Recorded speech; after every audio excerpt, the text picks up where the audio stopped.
ના ના, 4 દિવસ સુધી સાહેબની બધી જ એપોઇન્ટમેન્ટ્સ ફૂલ છે. તમે આવતા સોમવારે ફોન કરો. ડૉક્ટર અખિલેશ ત્રિપાઠીના ક્લિનિકના રિસેપ્શન પર બેઠેલી ફૂટડી યુવતીએ ફોન પર કોઈક દર્દીને ના પાડી દીધી. જો કે તેની વાત ખોટી પણ નહોતી.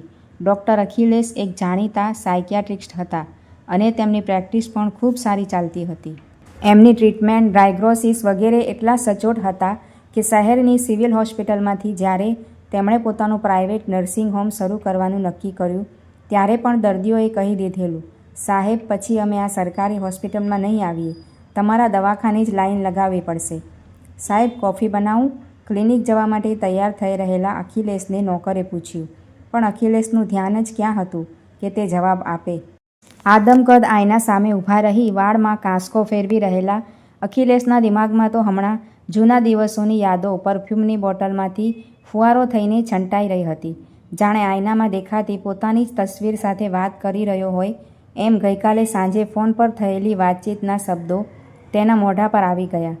હેલો, ડૉક્ટર અખિલેશ ત્રિપાઠી સાથે વાત કરી શકું?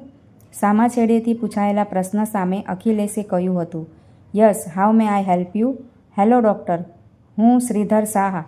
પેલા માણસે જ્યારે વાક્ય અધૂરું છોડી દીધું ત્યારે પળના પણ વિલંબ વગર અખિલેશ બોલ્યો હતો, અર્પિતાના પિતા તો નહીં? હા, હું અર્પિતાના ફાધર શ્રીધર શાહ જ બોલું છું. બંને છેડે થોડી ક્ષણોનો વિરામ આવ્યો અને એ પછી ફરી વાતચીતનો દોર શરૂ થયો હતો. આ થોડી ક્ષણોમાં અખિલેશને ભૂતકાળની આખીય ઘટના એક ચલચિત્રની જેમ આંખ સામે દેખાઈ ગઈ. અખિલેશે સ્વસ્થ થઈ વાતનો દોર સંભાળતા કહ્યું, હા અંકલ, હું અખિલેશ. બોલો, હું શું કરી શકું આપના માટે? આટલા 4 વાક્યોની ઔપચારિક વાતો બાદ અખિલેશ માની નહીં શકે એવા શબ્દો તેને સાંભળવા મળ્યા હતા. અખિલેશ બેટા, એકવાર તને મળવા આવવું હતું, અગર તું સમય કાઢી શકે તો. શ્રીધર શાહે બોલતી વખતે બેટા શબ્દ પર જે ભાર આપ્યો એ અખિલેશના ધ્યાનમાં નહીં આવે એમ નહોતું. આ એ શ્રીધર શાહ બોલી રહ્યા હતા જે ભૂતકાળમાં એક યુવાન છોકરીના પિતા તરીકે અખિલેશને ન કહેવાના શબ્દો કહી ચૂક્યા હતા. કોઈ અભિમાની માલે તુજારના મોઢે જોવા મળતી તોછડાઈ સાથે ધમકાવી ચૂક્યા હતા. તે જ માણસ આજે બેટા કહીને વાતની શરૂઆત કરે એ અખિલેશ માટે આશ્ચર્યની વાત હતી. અરે અંકલ, તમારે મળવા આવવા માટે ફોન કરવાનો ન હોય. જ્યારે આપ ઠીક સમજો ત્યારે બેઝિઝક આવી શકો છો. અખિલેશે કહ્યું હતું, ઠીક છે, કાલે સવારે 10 વાગ્યે અમે તમારા ક્લિનિક પર આવી જઈશું. સામે છેડેથી ફોન ભલે મુકાઈ ગયો હતો પણ શ્રીધર શાહના આ છેલ્લા વાક્યનો તાળો હજી સુધી અખિલેશ મેળવી નહોતો શક્યો. અમે મતલબ શ્રીધર શાહ અર્પિતાની જ વાત કરી રહ્યા હશે ને? ગઈકાલ સાંજ પછીનો આખોય સમય અખિલેશે પોતાના અને અર્પિતાના ભૂતકાળ સાથે વિતાવ્યો અને આજે વર્ષો પછી અર્પિતાને ફરી મળી શકવાની આશાએ તે ખૂબ ખુશ હતો.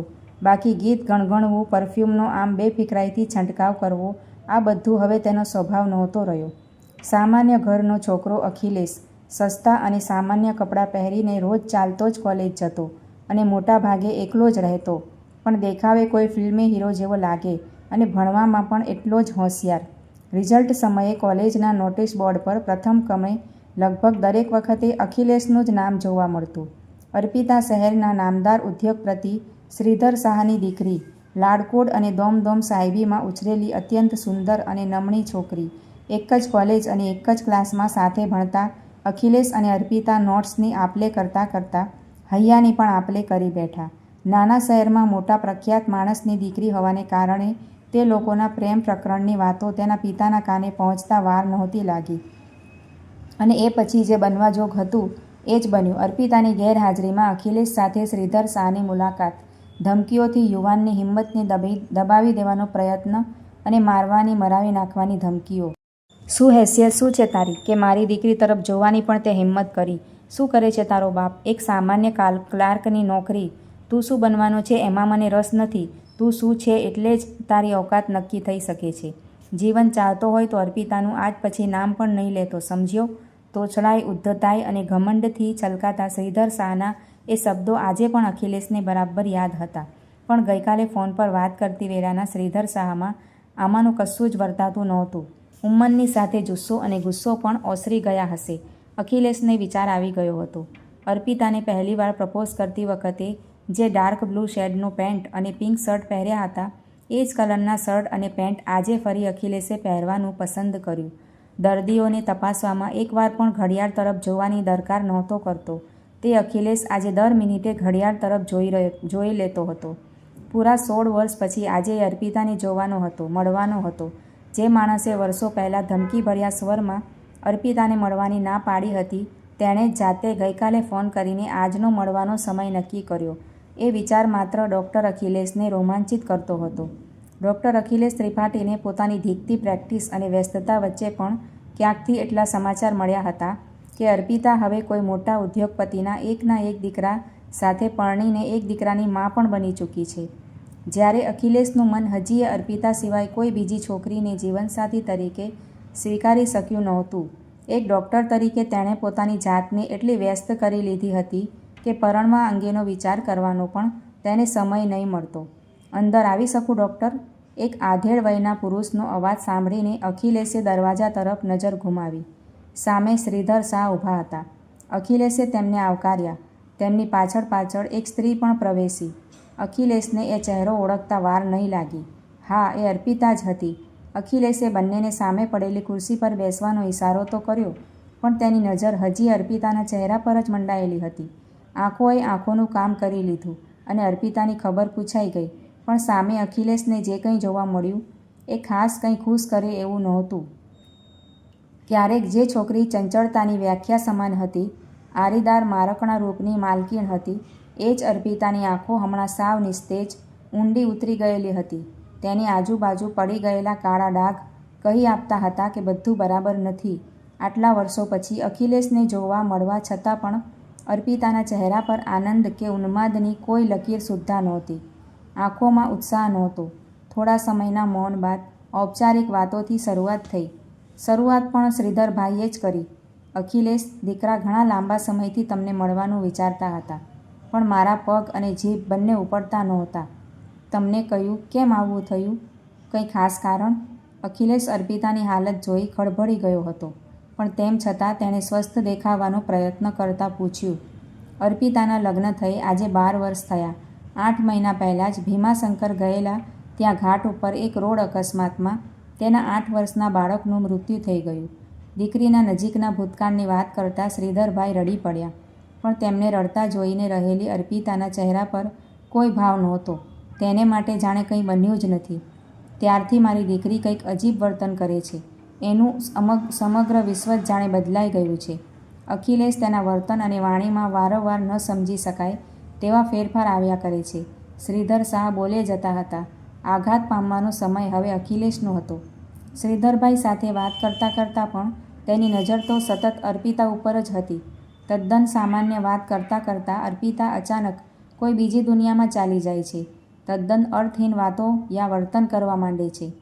ગેસ પર મૂકેલું પાણી ઉકળીને છલકાવા લાગે તો પણ ગેસની સામે જ ઊભી હોવા છતાં તેને યાદ નથી રહેતું. અરે, બજાર ગઈ હોય તો તેને ઘર ક્યાં છે અને કયા રસ્તે જવાનું છે એ પણ યાદ નથી આવતું. મારી સાથે પપ્પા કરીને વાતો કરતી મારી અર્પિતા અચાનક મારું નામ પણ ભૂલી જાય છે. ક્યારેક કોઈ પણ વાત ન હોવા છતાં ઉશ્કેરાઈ જઈને ગુસ્સો કરે છે, તો ક્યારેક ટીવી પર કોઈ સામાન્ય સિરિયલ જોતાં પણ હસ્યા કરે છે. તો વળી કેટલીક વાર અચાનક જો રડી પડે તો કલાકો સુધી રડ્યા જ કરે છે. અખિલેશની નજર હજી અર્પિતા તરફ જ મંડાયેલી હતી. પરિસ્થિતિ સમજવા એક ડૉક્ટર માટે પોતાના પેશન્ટની આટલી જ વિગતો પૂરતી હતી. અંકલ, થોડીવાર અર્પિતા સાથેનો સમય માગું છું, અગર તમે પરવાનગી આપો તો. અને શ્રીધરભાઈના વળતા ઉત્તરની રાહ જોયા વગર જ અખિલેશે અર્પિતાને કહ્યું. અર્પિતા, મારી સાથે થોડીવાર બહાર ગાર્ડનમાં આંટો મારવા આવીશ? કોઈ પણ જવાબ આપ્યા વગર અર્પિતા ઊભી થઈ ગઈ અને અખિલેશ સાથે ચાલવા માંડી. એક ડૉક્ટર એના પેશન્ટને મળે એ રીતે ડૉક્ટર અખિલેશ ત્રિપાઠીએ એક યુવાન મુગ્ધ પ્રેમીની આંખો પર ઓબ્ઝર્વેશનના ચશ્મા ચડાવી લીધા. અર્પિતા સાથેની વાતચીત, તેનું વર્તન અને એક સાયકિયાટ્રિસ્ટની નજર, આ ત્રણેય જે નિદાન કરી રહ્યા હતા એ ખૂબ ગંભીર બીમારીના નામ તરફ હતું. અર્પિતાને સ્કિઝોફ્રેનિયા છે. 12x12ના મોટા ઓરડામાં મૌન પથરાઈ ગયું. શ્રીધરભાઈને આ વાત પચાવતા ખાસ્સી વાર લાગી. હવે શું કરશું બેટા? મારી દીકરી કેવી રીતે પાછી? બસ, આથી આગળ એમનાથી બોલાયું એમ નહોતું. અંકલ, અર્પિતાનો પતિ? અખિલેશે એક ડૉક્ટર તરીકે પૂછ્યું. એણે તો બાળકના મૃત્યુ પછીના 1 મહિનામાં જ અર્પિતાને છોડી દીધી.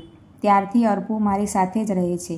રહે છે શું? એક જીવ વિહોણું શરીર ફર્યા કરે છે ઘરમાં. શ્રીધરભાઈના ચહેરા પર એકસાથે નફરત અને લાચારી બંનેના ભાવ ઉભરી આવ્યા. કોઈક દિવસની સવાર એવી સરસ આનંદ ઉલ્લાસથી ઉગે અને પછી તરત જ વિલાઈ જાય. ઉછળકૂદ કરતી મારી દીકરી અચાનક જ શાંત થઈ એક ખૂણામાં બેસી જાય. મારી ઘરડી આંખે આ બધું હવે નથી જોવાતું મારાથી. શ્રીધરભાઈ આજીજી કરી રહ્યા હતા. અંકલ, અર્પિતાને મારી હોસ્પિટલમાં એડમિટ કરવી પડશે. કેટલા સમય માટે એ તો હમણાં મને પણ ખબર નથી, પણ એક પેશન્ટમાંથી ફરી તેને તમારી અર્પિતા બનાવવાની કોશિશ જરૂર કરીશ. અખિલેશે શ્રીધરભાઈના ખભે હાથ મૂકતા કહ્યું અને પછી મનોમન બોલ્યો, આપણે અર્પિતાને. શ્રીધરભાઈએ ડૉક્ટર અખિલેશ સામે હાથ જોડ્યા અને પાછા જવા માટે ઊભા થયા. દરવાજા સુધી પહોંચ્યા બાદ તે ફરી અખિલેશ પાસે આવ્યા. મને માફ કરી દેજે દીકરા. આ વાક્યની સાથે જ બંનેની નજર સામે ભૂતકાળ ફરી ડોક્યું કરી ગયો. પણ અખિલેશે એક ઝટકા સાથે એ કાળખંડને પાછો હડસેલી દીધો અને શ્રીધરભાઈના જોડેલા હાથ પકડી લઈને બોલ્યો, શાંત ચિત્તે ઘરે જાઓ અંકલ. ભૂતકાળ હું ક્યારનોય ભૂલી ચૂક્યો છું. તમે પણ ભૂલી જાઓ. આવતીકાલે સવારે આપણે અર્પિતાને દાખલ કરી દઈશું. જૂના અધૂરા પ્રેમની યાદો, વર્ષોથી નહીં વહેંચાયેલી લાગણીઓ, વહાલ અને 14 વર્ષની સાયકિયાટ્રિસ્ટ તરીકેની પ્રેક્ટિસ, આ તમામને એકસાથે કામે લગાડીને દુનિયાની તમામ સાયકોલોજી ઇન્સ્ટિટ્યૂટ સાથે વાતો કરી અખિલેશે અર્પિતાને સાજી કરવાની કોશિશો શરૂ કરી દીધી. મોટા મોટા થોથા ઉઠલાવી નાખ્યા. હોસ્પિટલના રૂમથી લઈને બહાર ફેરવવા લઈ જવું, અનેક નવા બિહેવિયરલ એક્સપેરિમેન્ટ્સ અને અર્પિતા સાથે જ લંચ અને ડિનર કરતો અખિલેશ પોતે પણ ખાતો અને અર્પિતાને પણ વહાલથી દબાણ કરીને ખવડાવતો. કરી શકે એટલું બધું જ કરી છૂટવાની માનસિકતા સાથે અખિલેશ મંડી પડ્યો. અર્પિતા પણ પોતાના મિત્રનો સાથ પાછો મેળવી કંઈક સ્વસ્થતા અનુભવી રહી હતી, પણ હજી એ સ્કિઝોફ્રેનિક એટેક્સ તો ચાલુ જ હતા. અખિલેશની રાતની ઊંઘ અને આરામનો સમય પણ હવે અર્પિતાના રૂમમાં જ વીતતો હતો. સતત સંઘાતને કારણે બંને પ્રેમીઓ ફરી નજીક આવવા માંડ્યા. વાતો કરતાં કરતાં 38 વર્ષનો ડૉક્ટર અખિલેશ અને 37ની અર્પિતા ક્યારે કોલેજ કાળના પ્રેમીઓમાં તબદીલ થઈ ગયા એની પણ ખબર ના રહી. બંનેના શરીરને એકબીજાના સ્પર્શનો અહેસાસ ફરી રોમાંચિત કરવા માંડ્યો. અર્પિતાની પરિસ્થિતિ પહેલાં કરતાં હવે ઘણી સુધારા પર હતી. દવાઓએ અને અખિલેશના સાથે અસર દેખાડવી શરૂ કરી દીધી હતી. Happy birthday doctor Akhilesh Tripathi. ક્લિનિકમાં પ્રવેશતાની સાથે જ એકસાથે બધા બોલી પડ્યા અને મોટું બુકે લઈને ઊભેલી અર્પિતા અખિલેશને ભેટી પડી. બધાની હાજરીમાં તે આ રીતે અખિલેશને ભેટી પડી તેથી અખિલેશ થોડો છોભલો પડી ગયો, પણ છતાં તેને ખૂબ ગમ્યું. આજે હું હોસ્પિટલમાં નથી જમવાની, તારે મને બહાર લઈ જવી પડશે. અર્પિતાએ જીદ કરતી હોય તે રીતે કહ્યું. ઓકે મારી માં, પણ પહેલાં મને ઓપીડી તો ખતમ કરી લેવા દે. તું છોડીશ તો હું પેશન્ટ્સની પાસે જઈશ ને. અર્પિતાને હવે જ યાદ આવ્યું કે તેના હાથ હજી એ અખિલેશના ગળે વીંટળાયેલા હતા. તે શરમાઈ ગઈ. અખિલેશ સામે તેણે આંખ મિચકારી અને તેના રૂમ તરફ ભાગી ગઈ. તે દિવસે અખિલેશ લંચ અને ડિનર બંને માટે અર્પિતાને બહાર લઈ ગયો. મોડી રાત સુધી બંને ફરતા રહ્યા. અર્પિતા, એક આંટો આપણી કોલેજ તરફ મારી આવીએ? અખિલેશે અચાનક જ પૂછ્યું. આજે તું જ્યાં લઈ જશે ત્યાં આવવા તૈયાર છું. અખિલેશ. રાત થઈ ચૂકી હતી. બંને એ જેવો કોલેજની લોબીમાં પગ મૂક્યો કે વોચમેન બરાડા પાડતો દોડ્યો. કોણ છે? બંને એકબીજાનો હાથ પકડીને ભાગ્યા અને છેક છેલ્લે આવેલી લાઇબ્રેરીના પાછલા ભાગ સુધી આવી ગયા. લાંબા સમય પછી આટલું દોડવાને કારણે અર્પિતાનો શ્વાસ ચઢી ગયો હતો. અખિલેશ પણ હાંફવા માંડ્યો. બંનેની નજર મળી અને એકસાથે બંને હસી પડ્યા. અર્પી, મારી સાથે લગ્ન કરીશ? અખિલેશે વર્ષો પછી ફરી એ જ જગ્યાએ એ જ છોકરીને પ્રપોઝ કર્યું. અર્પિતાની શરમાયેલી આંખો મૌન સંમતિમાં ઢળી પડી. ડૉક્ટર અખિલેશ, તમારો આભાર માનું એટલો ઓછો છે. આ ઋણનો બદલો કદાચ હું ગમે એટલી તગડી ફી ચૂકવીને પણ વાળી શકું એમ નથી. શ્રીધરભાઈ આજે અર્પિતાને ફરી ઘરે લઈ જવા આવ્યા હતા. અંકલ, સ્કિઝોફ્રેનિયા એક એવો સાયકોલોજીકલ ડિસીઝ છે જે ક્યારેય સંપૂર્ણ રીતે સારો થઈ શકે તેમ નથી. માટે અર્પિતા એકદમ સાજી થઈ ગઈ છે એમ તો હું નહીં કહી શકું, પણ હા, એના સ્કિઝોફ્રેનિક એટેક્સ હવે ઘણા ઓછા થઈ ગયા છે. અર્પિતાને દિવસમાં ગમે ત્યારે આવતા એટેક્સ હવે 10-15 દિવસમાં માત્ર 2 કે 3 વાર આવે છે. એ પણ ઓછા થઈ શકે. બસ તમે દવા બંધ નહીં કરતા. અખિલેશે કહ્યું. અને હા, તમારે ડૉક્ટર અખિલેશ ન કહેવાનું હોય. તમે મળવા આવેલા ત્યારે દીકરા કહેલું એ જ મારા માટે ઘણું છે. અને સવાલ મારું ફીનો છે તો એ આવતીકાલે સવારે તમારા ઘરે આવીને હું માંગી લઈશ. આશા રાખું કે મારી ફી આપવામાં તમે ના નહીં પાડો. દીકરા, આ બાપ તારી ફી માટે ના પાડે એટલો નગુણોય નથી. અર્પિતાને આવતીકાલે સવારે એનો હાથ માંગવા આવવાનો વાયદો કરી બંને છૂટા પડ્યા. રસ્તામાં જ અર્પિતાના મોઢા પર દેખાતી ખુશીનું કારણ વાંચી લેતા અનુભવી બાપ શ્રીધરભાઈએ તેમની દીકરીને પૂછી લીધું, તો દીકરા, કાલે હા પાડી દઈએ ને અખિલેશને? અર્પિતા તેના પિતાની વળગી પડી. અખિલેશના સ્વાગતની તૈયારી માટે 21 વર્ષની મુગ્ધાની માફક દોડતી અર્પિતા અખિલેશના આવવાની રાહ જોવા માંડી. શ્રીધર શાહના ઘરનો ટેલિફોન રણક્યો. દોડતી આવેલી અર્પિતાએ તરત કોલર આઈડી પર દેખાતા નંબર પર એક નજર નાખી અને હાંફતા હાંફતા જ ફોન ઉચકી એકી શ્વાસે બોલી ગઈ, શું થયું અખિલેશ? કેટલી વાર લગાડે છે?